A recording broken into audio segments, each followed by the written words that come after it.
मंडळी, आपल्या आजूबाजूची बरीच जमीन पडीक असलेली पाहायला मिळते आणि योग्य मार्गदर्शक किंवा वेळेच्या अभावामुळे शेतकऱ्यांवर ही वेळ येते। पण त्या जमिनीचा योग्य वापर केला तर ती ही लाख मोलाची ठरते। विश्वास बसत नाहीये ना, पण हे खरं आहे। परभणी जिल्ह्यामध्ये पेशाने शिक्षक असलेले सुशील देशमुख यांनी आपल्या पडीक जमिनीमध्ये रेशीम शेती करण्यास सुरुवात केली आहे आणि त्याचबरोबर त्यामध्ये गहू, हरभऱ्यासारखी आंतरपिके ते घेत असतात आणि यातून त्यांना लाखोंचा नफा मिळतोय। चला तर मग पाहूया सुशील देशमुख यांची ही यशोगाथा।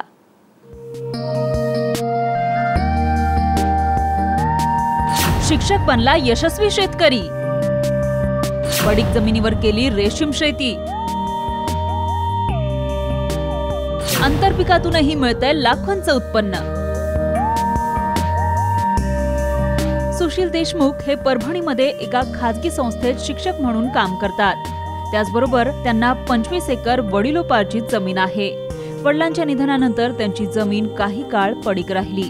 नंतर त्यांच्या आईनं शेतीमध्ये लक्ष घातलं, मात्र दुर्दैवानं त्यांचंही निधन झालं। यानंतर सुशील यांनी नोकरी सांभाळत शेती करण्याचा निर्णय घेतला।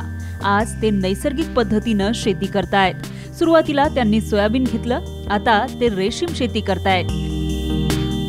शेतीत ते तुतीसोबतच इतरही पिकं घेतायत। त्यासाठी परफेक्ट असं नियोजनही त्यांनी केलंय।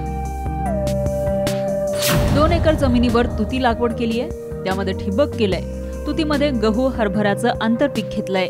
नैसर्गिक शेती असल्यामुळे खत फवारणीचा खर्च शून्य आहे।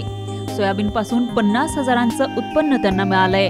गहू, हरभऱ्यापासून 70,000चा नफा झालाय, तर रेशीम शेतीतून आतापर्यंत 18,000ची कमाई त्यांनी केली आहे। 10,000चा मजुरी खर्च आला, एकूण 1,28,000चा निव्वळ नफा त्यांच्या हाती राहिलाय।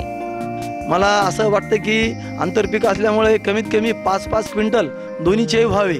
खपली गव्हाचा 7,000 मागच्या वर्षीचा भाव जरी पकडला तरी 5 म्हणजे 7 35,000चं खपली होईल। हे 5 चौक हे 20,000चं होईल, म्हणजे 55,000चं हे झालं। जवळपास 18,000चं त्याच्यामध्ये तुती निघाली आणि 50,000चं सोयाबीन निघालं। सुशील देशमुख यांना रेशीम शेती आणि आंतरपिकासाठी प्रदीप केंद्रेकर यांचं मोलाचं मार्गदर्शन लाभलंय। सुशील यांना रेशीम शेतीसाठी त्यांच्या पत्नीचीही मोलाची मदत मिळते।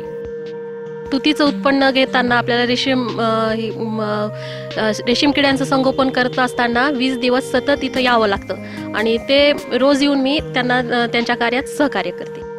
परभणी जिल्ह्यामध्ये रेशीम शेतीसाठी महाराष्ट्र ग्रामीण बँक शेतकऱ्यांना मदत करते। यासाठी बँकेकडून अर्थसहाय्य केलं जातं। गेल्या 1-2 वर्षापासून शेतकरी तुतीच्या लागवडीकडे वळला आहे। त्यामुळे शेतकऱ्यांना दरमहा उत्पादन देणारं हे पीक मिळालं आहे।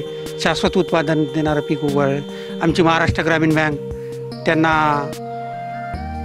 तुतीच्या लागवडीसाठी, शेड उभारणीसाठी त्यांच्या आवश्यकतेनुसार अर्थसहाय्य करून त्यांच्या विकासामध्ये नेहमीसाठी सहकार्य करीत आहे। सुशील देशमुख यांनी संडे फार्मर ही संकल्पना मोडीत काढली आहे। नोकरी सांभाळतानाच त्यांनी यशस्वी शेती केली आहे, त्यामुळे नोकरदार आणि शेतकऱ्यांसमोर एक वेगळा आदर्श निर्माण झालाय। राजेश काटकर, साम टीव्ही, परभणी।